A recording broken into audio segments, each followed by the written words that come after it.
But the point is we need less problems on Earth, not more. So we need to start eliminating the problems. And we need to, that circumcision is a cornerstone of problems on Earth. So Hello, intactivists. Today I have a very special guest with me today. Angel, how are you? when you say how am I was like, when people ask how are you, eventually I get nervous because it's like, oh, I have to talk about myself, my feelings, and because I'm part introvert, so this to me is a big deal. Like recording today, I'm sure a lot of people feel that way about opening up and talking about things that are very personal for them.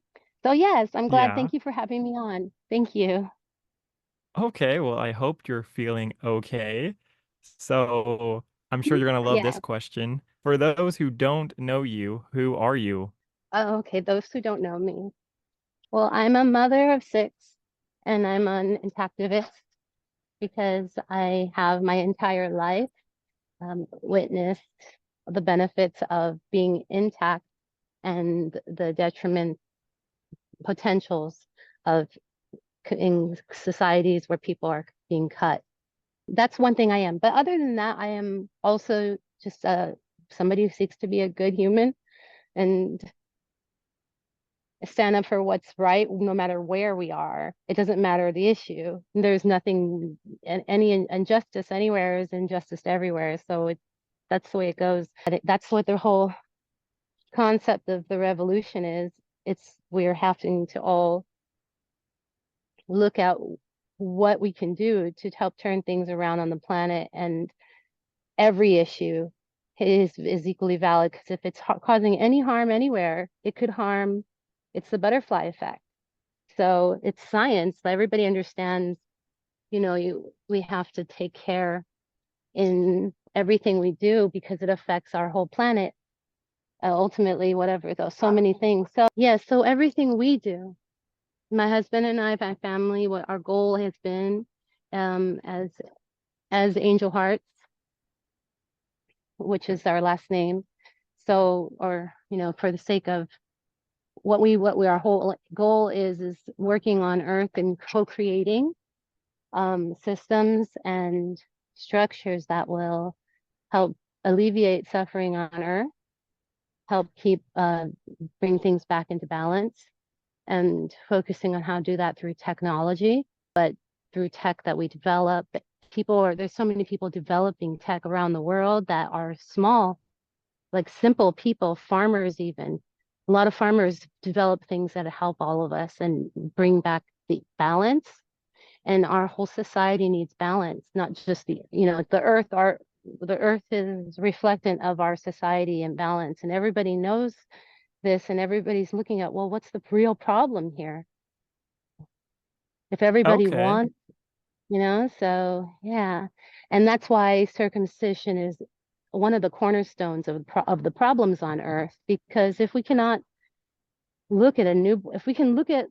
allow such things as hurting and torturing, cutting off like genital body parts of children and against their will, babies and children, if people can get convinced to do that, then you know that there's kind of like a veil of I want to say lies, but it's like, some people call it the devil, but it really is. It's like a veil that so people can't see the truth, and they're A like veil of stuck ignorance. in a veil of ignorance.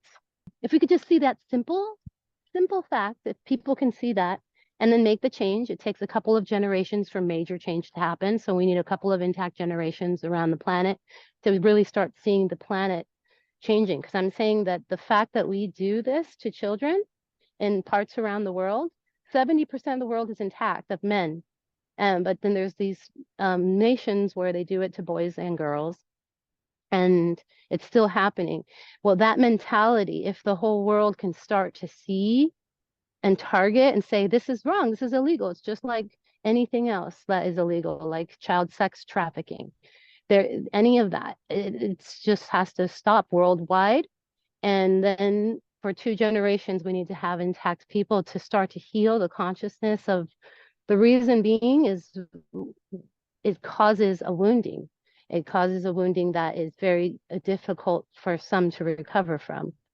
Um, and so that immediately causes a domino effect within families, within personal lives. And as they say, to each his own, not everybody is affected the same. So it's the same thing with any kind of wounding that any person experiences. Everybody will experience it and deal with it differently. But the point is we need less problems on earth, not more. So we need to start eliminating the problems. And that circumcision is a cornerstone of problems on earth. So it's that simple. Now, getting people to see that and understand, because there's a lot of misconceptions as to why it's done. Every culture has different reasons of why they do it. So helping change people's minds is something that is where a lot of the work is at, because sometimes once people believe something, it's difficult to change their belief system. Okay, And there's, so mhm. I And the way have we met, oh, I was gonna say how we met through, at that's least the fine. minimal at minimal. Yes, I mean, is through at intactivists in Africa. There's an African intact network that we are working at, helping to support them in their fight against the circumcision mentality in the communities that was sown by seeds such as the Gates Foundation. They started to push, saying that free circumcisions because it helps prevent AIDS, but that was based on a false study that has been proven false, and it's just. So I was talking about how we have to return to our roots in order to help heal the circumcision wound that is caused by so many reasons that occur because people were colonized by thinking that wasn't native to their ancestral roots. All of our ancestral roots did not do this. This is not something, circumcision is not something that's natural in any kingdom whatsoever of nature, and we are part of that. So we got colonized by something trying to control us, and it caused a whole movement in different cultures that created it so that it got intertwined with religion. And then people throughout time, it was like myth of why, a lot of myths about why we do it.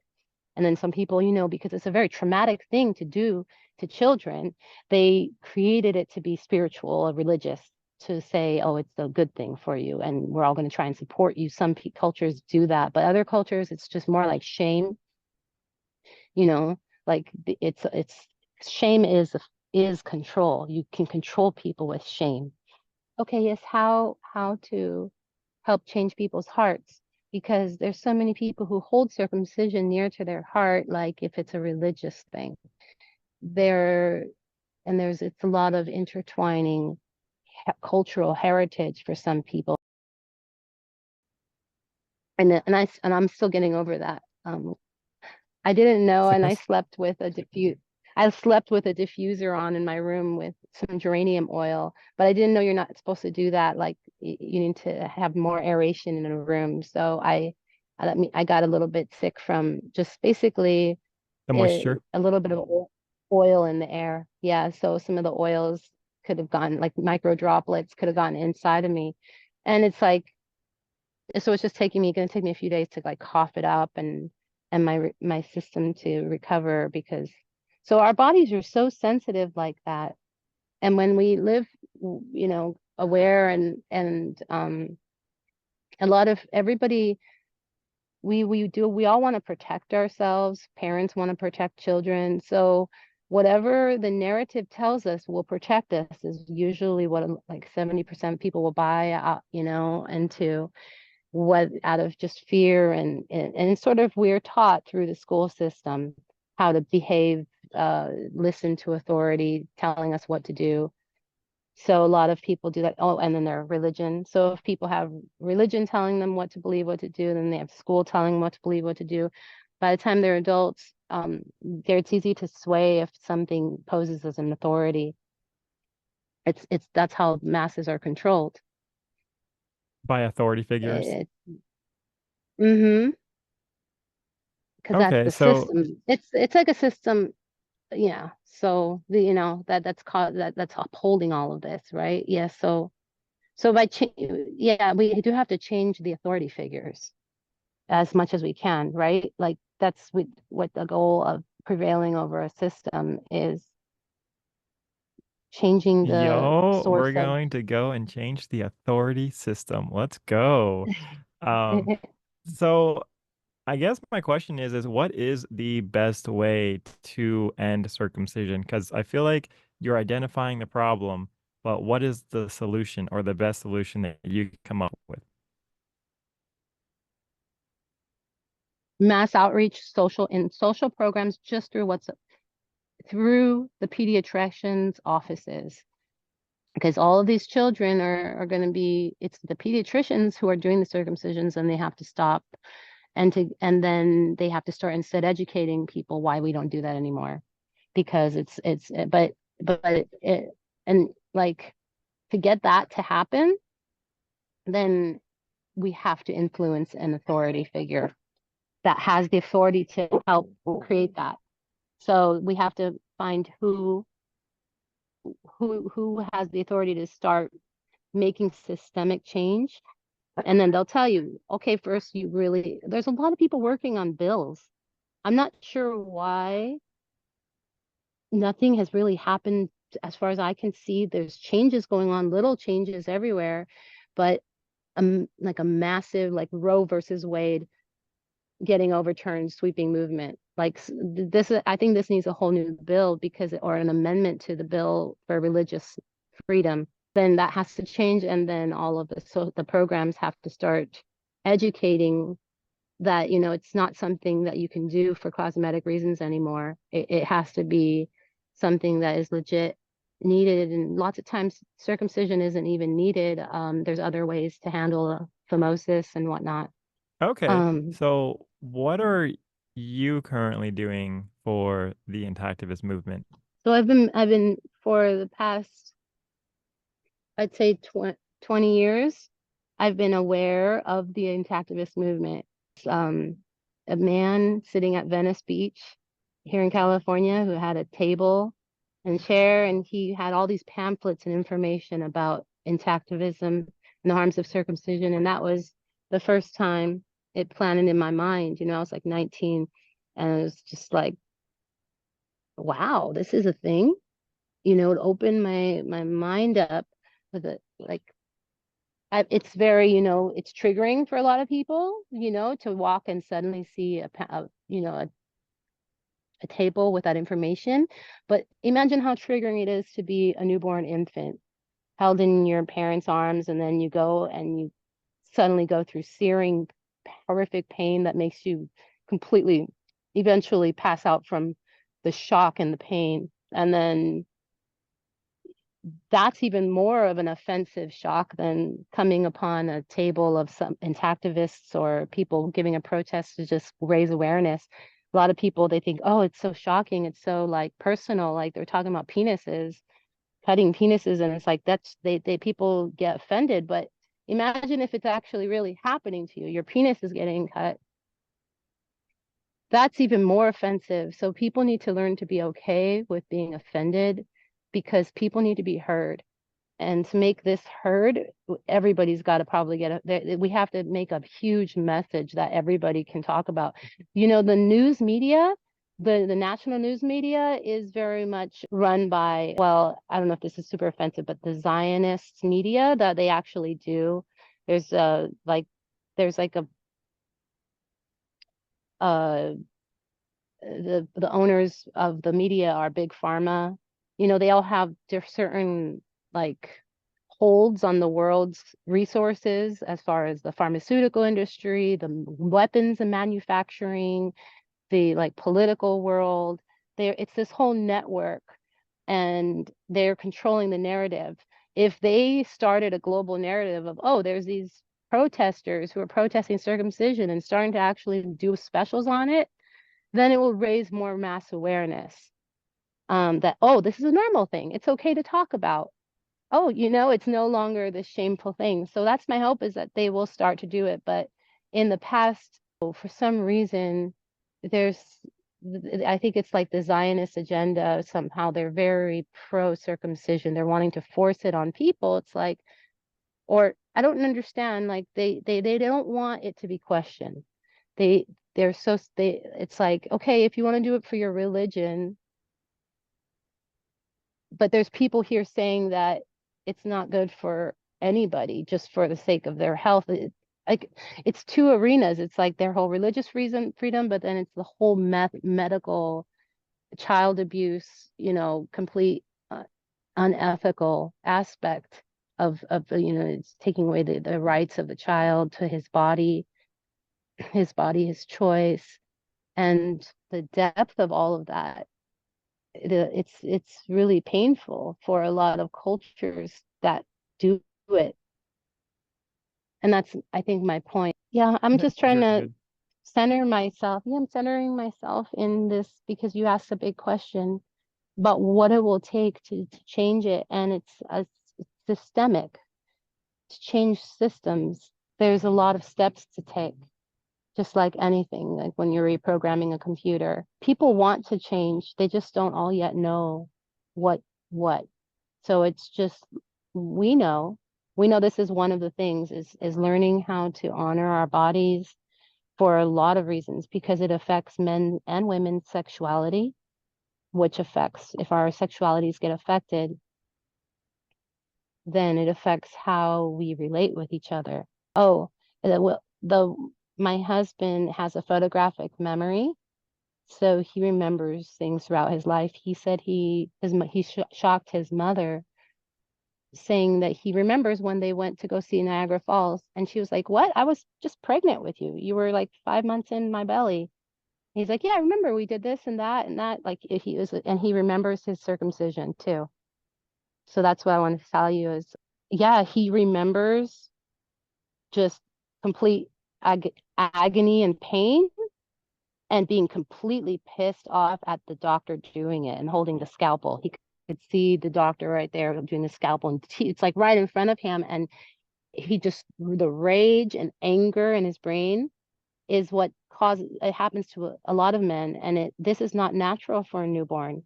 This causes the brain damage that they actually did MMR scans before and after a circumcision and saw there is brain damage, that they can become, their amygdala can become inflamed essentially, like the fight or flight response freeze. And then also the higher reasoning mind doesn't understand why it's happening. It's trying to find a reason, it's trying to figure out what to do, and then it's just blank, pass out.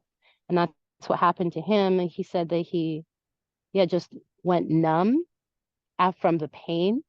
After in a like a weird way where it's like, when the body just disassociates. Like shock. And hmm and then the next thing he knew, he was waking up with his parents. But this is what I witnessed, having had 7 brothers who were circumcised, having an intact dad, and then living in the United States, having had both intact and cut partners and long-term relationships. I saw not only, of course, I saw the underlying wound in the men who had been circumcised, that I, it was like an anger reaction, like their brain sometimes can get very inflamed, and I was like, this is so different from like my father and the intact men I know. Oh, so yes, sure, people even intact can have horrible anger issues, but it's almost like for the people with the rage, the same basically. If you can have like an intact person like who didn't have trauma as a newborn, and then you had a cut person who had trauma, you're already starting out like behind the person who's intact. The intact person, as far as like mental, emotional development, like the emotional development, is gonna be more trusting. As long as the parents can maintain that in their brain, trusting, curious, all the sweet things that little boys are, and intelligent, all of that gets preserved. It's, nowadays we have the whole gentle parenting revolution. everyone's saying, oh, we don't have to punish children all the time and get mad. Like we can be so, they're our inner child. They're a reflection of our own inner child.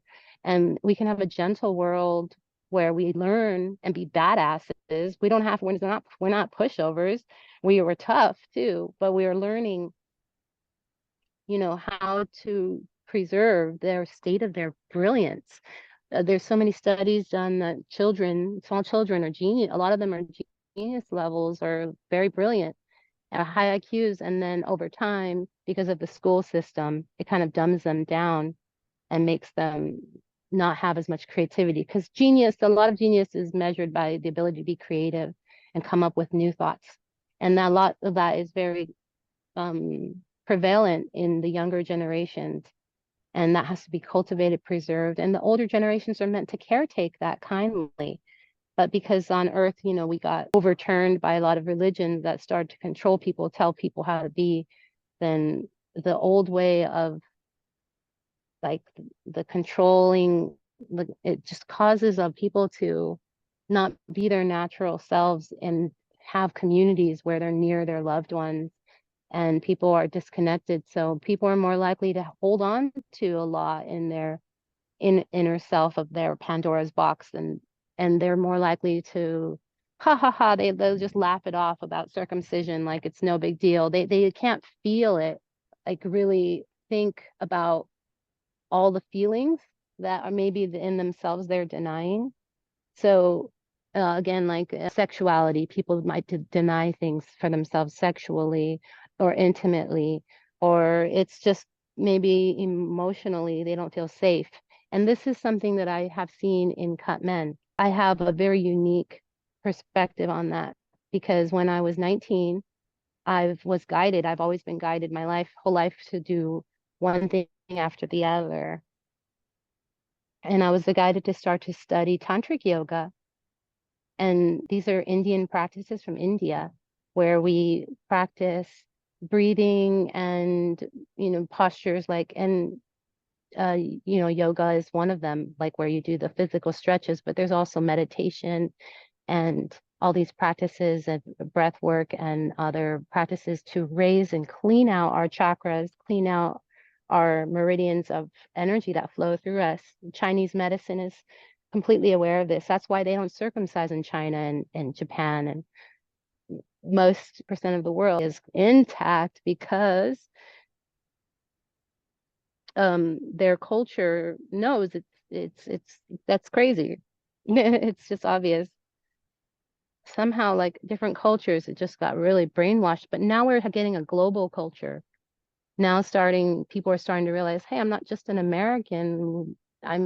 People are starting to travel more, young people travel more, and respecting each different culture is very important. But we have to start to remember where people got colonized, because it's not necessarily their original culture if it has all of these kind of colonized belief systems that are hurting people.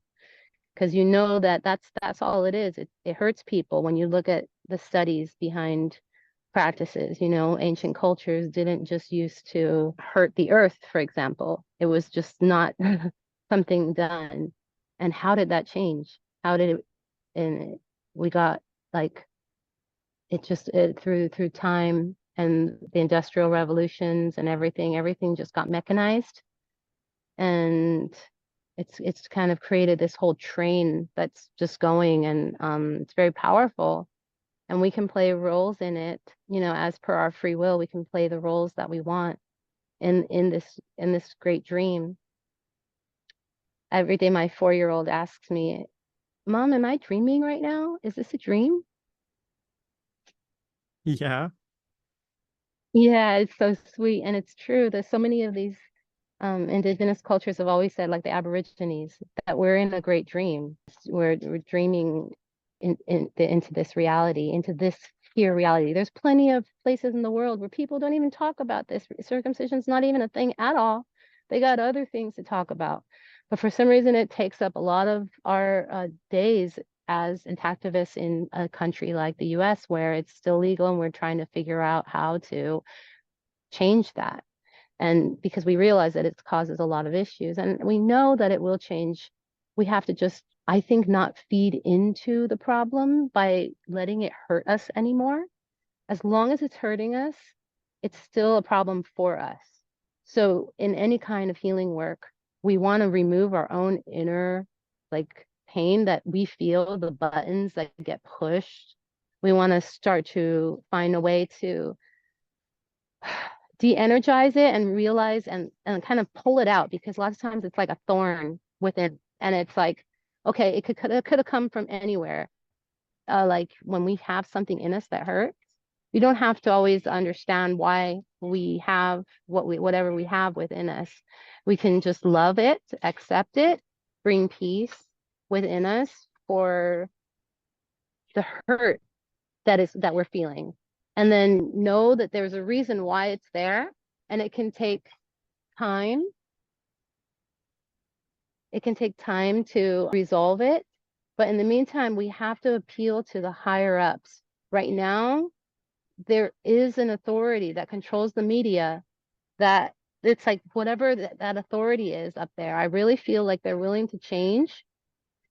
And I honestly do believe that. And I actually really love and am part of the Jewish community for my all of my adult life. I've had great. Okay, guys, that was Angelheart. Part 1. Let me know your thoughts by commenting down below. I will have Angelheart's links down in the description so you can follow her. Please give this a like to push Angel's message further, and subscribe so you don't miss part 2 and 3 of her interviews and other interviews that we are releasing every week. Thank you for watching. Bye!